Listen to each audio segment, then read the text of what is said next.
Do you find that the ones you're helping, is this typically later on in their career? Are you finding that even young dental professionals are coming to you, or is it all ages and all stages of careers?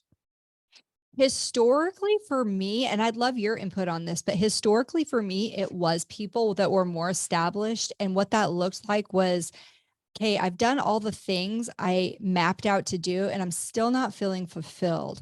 Or as my, as my take home is increasing and all of my debts are paid off, for some reason, my overwhelm and stress is also increasing, which is counterintuitive. You'd think that as you have more money and less debt, that maybe your emotional life would become more peaceful. But for some people, that's just not the case. What do you see though? I agree. Although I think it's changing. I think there's more awareness, less stigma about getting help, for your mental Mhm. health. So I think that is changing. But I agree. Young dental professionals, they come out and they're just so hopeful, and then after a few years or some bad experiences, or they've been in the grind of the profession, then it's not what they expected sometimes. And yeah, they're stuck, they're stressed, whether it's professionally or financially. So yeah, I think that maybe it takes a few years, 5 to 10 years, to figure out that you're stuck. But I think and I hope that it continues to change where people are reaching out for help earlier and earlier. Yeah. Yeah, I'm totally with you.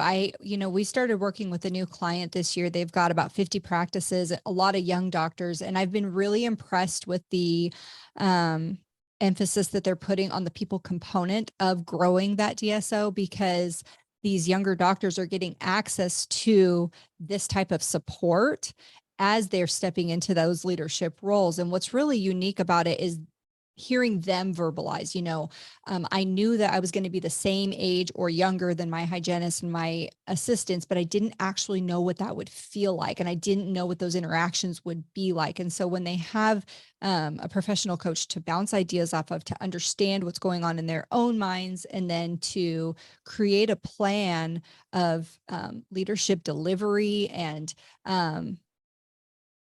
progress that they want to make in their career, it's really impactful.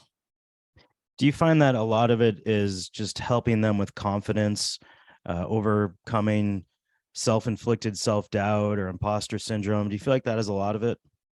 Totally. There is so much. And I don't think that that's unique to dentistry. I think that's a people thing. I think for sure that's a high performer thing.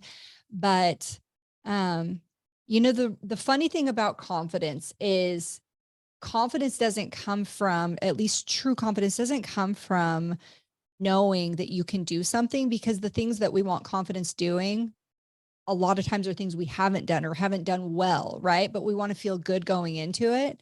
And so one of the things that we teach at Dental Life Coach is that true confidence comes from knowing that you're going to be okay no matter what happens, whether you succeed, whether you fail. And by the way, let's get clear on what our definitions are of success and failure.